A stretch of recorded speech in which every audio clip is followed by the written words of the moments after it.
Hey guys, we are back for another week of Cyber Unfiltered. And Chris, I don't know where Matt is, but it's some shirt.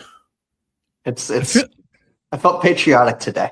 I feel like he just lit off 14 mortars in the front yard, and it's the middle of the day. Yeah, sure. No, that's okay. We're here to entertain, so T-Rex up in the house. The kids love it. What can I say?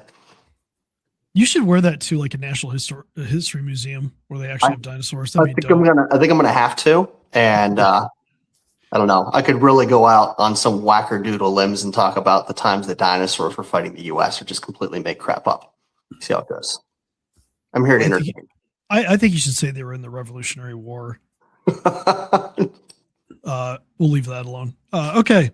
I got three topics for today. Only I don't three? usually bring. I don't usually bring three. Well, I usually bring like one or two. The three big ones, though. But are we gonna get to three? Yeah, we'll get to three. I'll try to keep us on. I gotta keep us on track, guys. Come on now.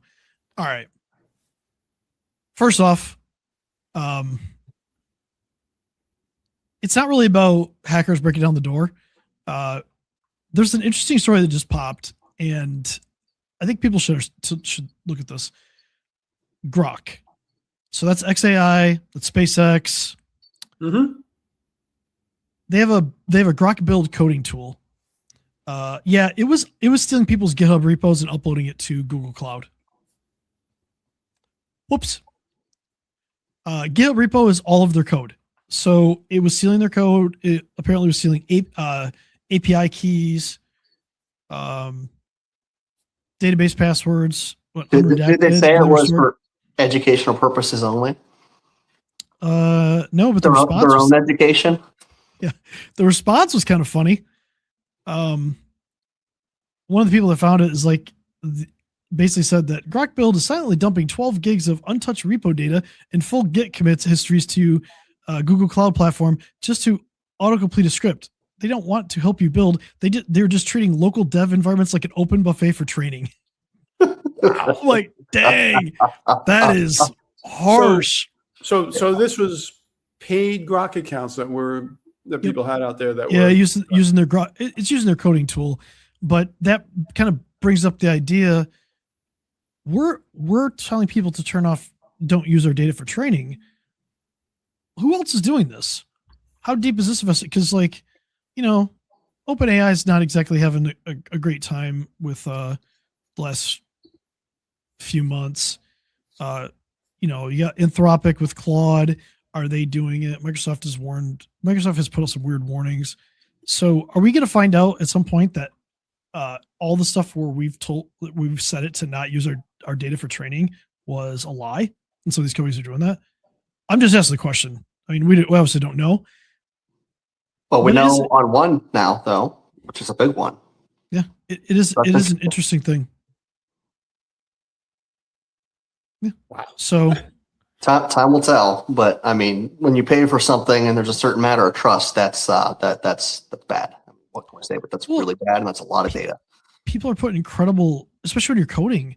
Like, if those keys get leaked, people can end up getting access to data that they shouldn't be getting access to. It's like terrifying that we're seeing a situation like that. So, SpaceX, XAI, whatever you call it at this point,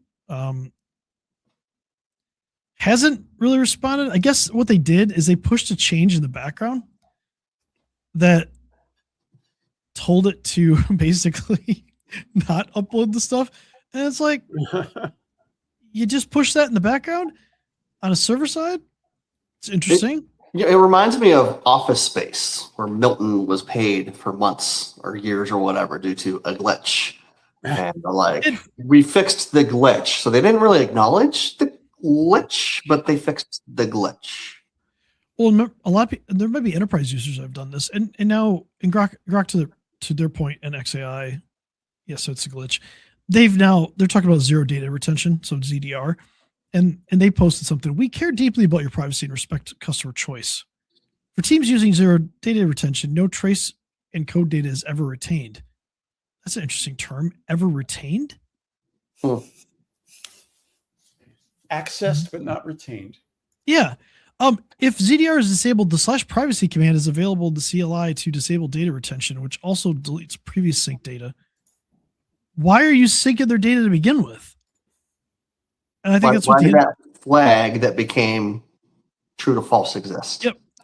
Yeah, when they flipped a flag that was disable underspace code base underspace upload. They flipped it to true before that, silently in the background.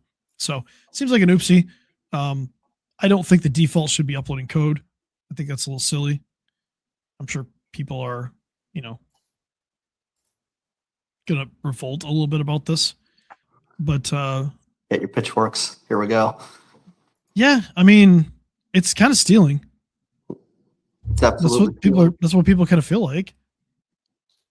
So again, Matt, like when trading opt out is on, we expect it to be on, right? Absolutely, especially if I'm paying for it. And that's one reason you pay for these instead of using free things and smaller free things.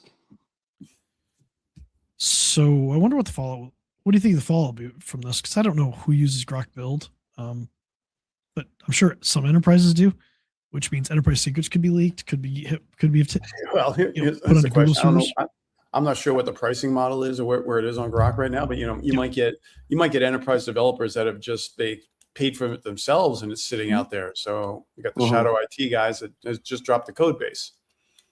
That's a good point.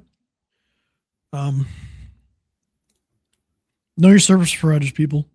Know who you're using. Because when something like this comes out, you might want to make a choice to whether you stay with them or not. And we'll see what the fallout is. This is probably going to be some lost deals. I'm sure lawsuits are going to, be pending. It'll be a fun one to follow. Yeah, it's interesting. It's an interesting story. I don't know. That's not the type of story you want on your company as you're trying to expand your AI, and that's part of your valuation, things like that too. So, yeah, loss of trust is a big one in that world. Yeah, there's not many options. No, but there's more than one. So, next, we'll leave that alone. Next story. There's a company in Germany, and this is a sad one. They're a textile finishing company called Zigo. They had 60 employees. Can you say the whole thing for me? I can't say the whole thing. There's a long name to this, and it's Zigo. They had 60 employees. They do embroidery, sewing, and printing for workwear brands. They had a cyber attack in March. It was so bad it froze their production for 6 weeks, and it was more than the company could absorb. And now they're filing for insolvency, which is their version of like Chapter 11 bankruptcy, from my understanding. I could be wrong on that, but that's what it sounds like. It says it hopes to keep running while administrators restructure, but the filing itself is real. This is not even 4 months later. They're out of business, right? They may survive because of restructure and stuff like that, but like, this is a cautionary tale. We keep talking about this. It's a small manufacturer. I mean, 60 people is a lot, but like, let's be real, that's a small in the manufacturing world. So, Bob, what do you think?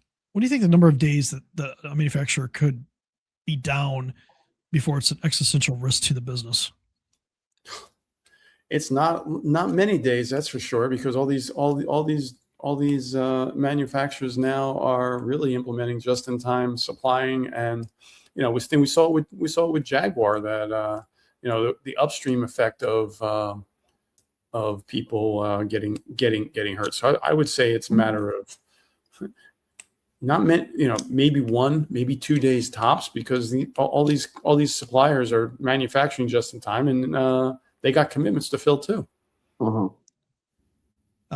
Specifically in auto, if they can't deliver a part in a certain time frame, there are huge penalties to it, because if they shut a line down, there are massive penalties in that. Then the question, you shut a line down, how long does it take to restart that line? Right. Well, that's where the penalties come in, right? I know somebody specifically that they took a line for one of the big three here down for 15 minutes, and the penalty was $500,000. My goodness. I imagine that cascades too, because if one thing's not getting supplied, the line's down, other suppliers aren't getting the same amount of orders. This spider webs, I would imagine. But that's also why a lot of industries are pushing out cyber requirements for their partners, right? Mhm. So when you're tier 1 and you go to tier 2, tier 3 in the auto industry, they're pushing down more and more cyber security requirements and just cyber resilience requirements for their partners, because like if I'm making a part for GM and I have 3 other companies that I need to get whatever from to make this, like let's say it's a seat or whatever, and I have like 3 other suppliers that are supplying me stuff, they have to keep supplying me stuff. Like to your point, Matt, if they don't, I can't make my seat. I can't deliver my seat. Oops. So now I'm on the hook, and now I'm going to try to hold them on the hook, and it's a cascading effect. And that's just manufacturing. But yeah, 60 people. Hopefully this ends up in a more positive situation, and hopefully they learn from it. Mhm. And I mean, historically, manufacturing, from my perspective, from my history, not exactly on top of things from a cyber perspective. They don't care. Some do, a lot Tends don't. to be slow moving with some older machines, Mhm. and Yeah. things are moving faster. I mean, I also want to say it, things are moving faster, and Yeah. that industry doesn't always move fast. And Bob kind of gave us a little peek at the final one. We're going to talk about Jaguar Land Rover again. We only talked about this for like 2 months last year. Little And- foreshadowing worked in there. But the It's funny part is, back. the New York Times just covered this. So Wow. we talked about this last year because this happened like July 31st, and it really popped. It really came up in August 1st that they were hit, and the New York Times just apparently got 4 people to talk who shouldn't have been talking. But we now have the total estimates on the economic damage in the UK economy: $2.5 billion, 1.9 billion pounds. That comes from the Cyber Monitoring Center. That was the economic impact to the UK economy, and it was directly $350 million to Jaguar Land Rover. And that's to today. That doesn't necessarily mean that's not going to go further. It rippled through more than 5,000 companies Oof. in their supply chain. Yep. It was bad enough that the UK did a $1.5 billion pound loan guarantee to keep their supplier base alive. And the Bank of Boom. England has blamed slower GDP growth for the UK on this. One company. It's a national economic event. Oops. They had a total of over 5 weeks of frozen production. We know that they came back on slowly too, from when we were covering this. But 5,000 suppliers. I didn't know the true number until now. This allegedly was a Russian attacker. I'm going to say allegedly. We're going to keep saying allegedly. A Russian attacker. Apparently, they used a ransomware version that nobody had ever seen. Allegedly. Yep. And during this attack, Microsoft actually had been tracking the ransomware group out of Russia and alerted Jaguar to who had breached their systems. But yeah, they had a novel ransomware with an encryption algorithm that experts had never seen in previous attacks. And in one quote called it mind-blowing. They had a war room set up, allegedly. And there were cybersecurity investigators, private sector experts. So that included Britain's National Crime Agency, the National Cybersecurity Center, as well as Palo Alto Networks and Google's Mandiant Group, and the FBI. Some seriously big players. They were racing to contain the malware. Yep.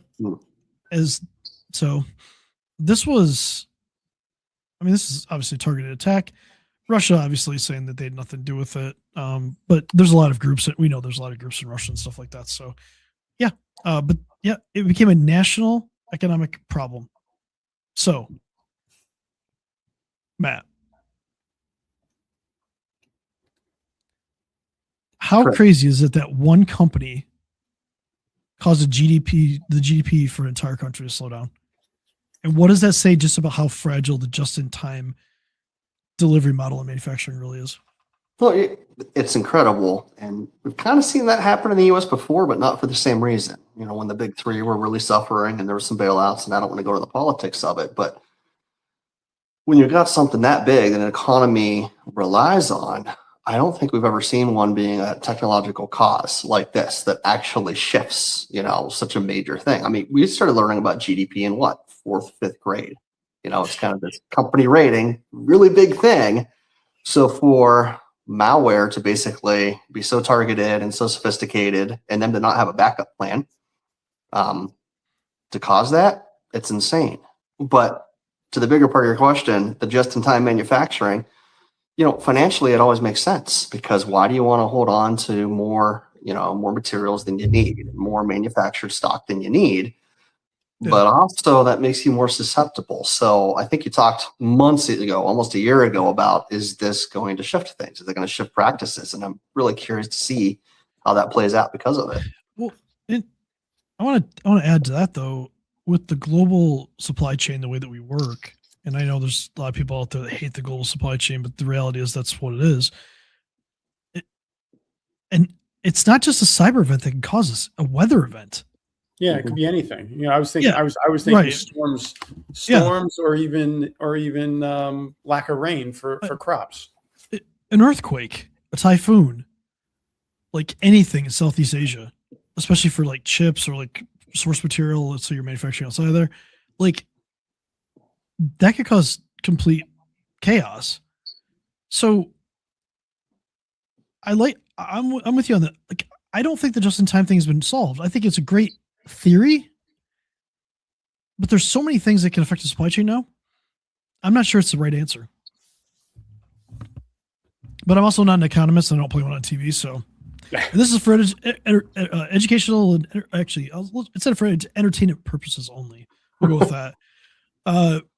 But for the small suppliers in JLR's supply chain, they did nothing wrong, right? This wasn't on them. What could they have possibly done to not go down with the ship? Bob, what do you think about that? The only thing they could have done is having a diversified client base. Not selling direct, not relying 100% of their revenue on Jaguar. It's the only thing they could have done. Are you when you're talking to? Let's stick in the manufacturing base here because this is good. When you're talking to manufacturers today, are they showing you that they're worried about that? No, it's never come. It hasn't come up on a couple of the manufacturers I talked to. So my world has, but it's not because of cybersecurity. It's all because they don't trust the auto industry.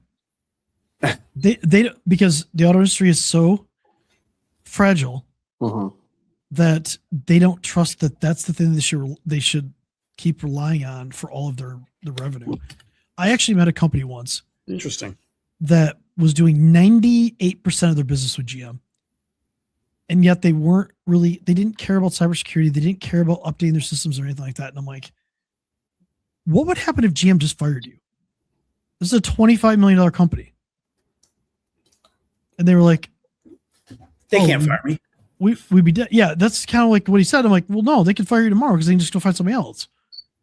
98% of his work, the money coming into that company was from GM. Insane.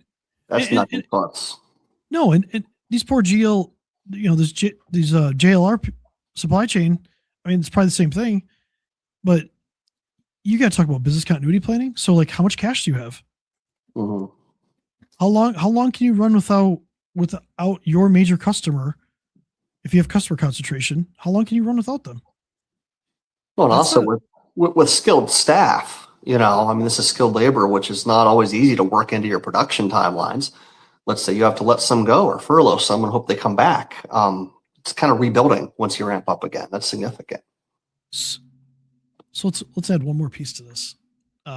Let's cover NIST for a second. Let's talk about the recovery function. And that talks a little bit about business continuity planning. But here's the question. Is it more important to focus on how fast can we get back up or is it more important to focus on how do we keep them out? That's a hard one. in the recovery world, it would play how fast can we come back up, but where do you spend your money? It's all together. We have to do both. They have to do both. And, if you can keep them out, you never have to worry about recovery, but that's not realistic in this market. But if you're sitting across the table from somebody and they have a limited budget, which one did they focus on? I might get reprimanded here, but I would argue recovery first, if that's all that's in the budget, and then work towards keeping out. Because if you don't have recovery in place, you don't have a company to recover. That's a good point. Also, what is the probability that you're going to be hit? Yes.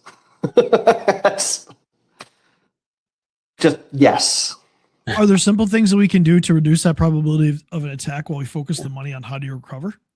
Absolutely. Yeah. So, yeah, I tend to agree with you there. I mean, we know that not everybody has unlimited budgets. Very few companies have unlimited budgets, so we have to play within the parameters that we're given, right? So we covered a lot. We covered Grok allegedly stealing data. Not great. GrokBuild, not Grok that you're using on your phone that's unhinged sometimes and will tell you random things, but and create pictures that shouldn't. But it's a big question for the AI industry. Like this is like a violation of trust that, hey, you know what? It's probably going to bring more scrutiny towards that industry. Zego, hopefully they recover. It's a small company. This can happen anywhere. Jaguar Land Rover, the story that won't die. I still can't believe that New York Times just covered this. It's almost a year later. I think they covered it at the end of what was the article date I saw? End of June, maybe. I'll find it. I think it was it was the end of June. It was 11 months post attack. You're saying they didn't cover anything about Jaguar until then? Well, they released an expose basically from 4 people talking about it. It was they 11 months after it happened. They like acknowledged it happened, but they didn't really. There wasn't much info there, right? But this is a story that not very many people have talked about.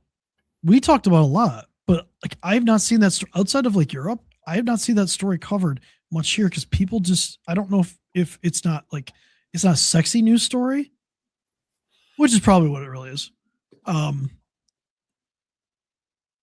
It's just I don't know if people don't believe it can happen here. I'm not sure why these things don't get talked about, because this is such an easy one to translate, especially to the Midwest where I'm at, where auto rules the day.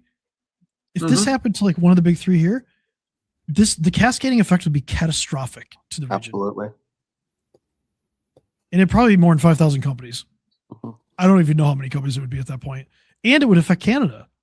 Because a lot of the big 3 still do a lot, well, even though the tariffs have kind of hurt that and caused some issues there, but Canada's still a big player in this. So it would hurt 2 countries.